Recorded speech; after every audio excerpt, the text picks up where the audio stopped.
Guys இப்போ நம்ம இந்த அண்ணாக்கு தந்து ஒரு டெலிஃபோன் வாங்க போகிறோம். இந்த ரெட் கலர் டெலிஃபோன் தாங்களா? ரெட் கலர் டெலிஃபோன் தாங்களா? செல்ஃபியில் காமிடா, என்ன செல்ஃபியில் காமி. நீ நானும் செல்ஃபியில் இந்த பக்கம் நீ உட்காருவேன். ரெகுலர் கஸ்டமர்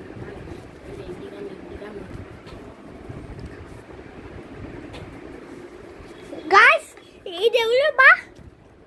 நீ 1000 rupees பான். நீ ரெகுலர் கஸ்டமர் இருந்ததுனால உனக்கு நான் 90 rupees கொடுக்குறேன்ப்பா. ஓகே நான் இந்தாங்கண்ணா. தேங்க்ஸ்ப்பா. காய்ஸ் இப்போ நம்ம இந்த டெலிஃபோன் வாங்கிட்டோம். நெக்ஸ்ட் எபிசோடில் பாருங்க இந்த டெலிஃபோன் காமெடி வீடியோ. இன்னொன்று இருக்கும் டெலிஃபோன் இது விளையாட்டுக்கு. பாய். இது கொஞ்சம் கொஞ்சம் வெயிட் பண்ணுங்க காய்ஸ். வெயிட் பண்ணுங்க காய்ஸ். முடி போடு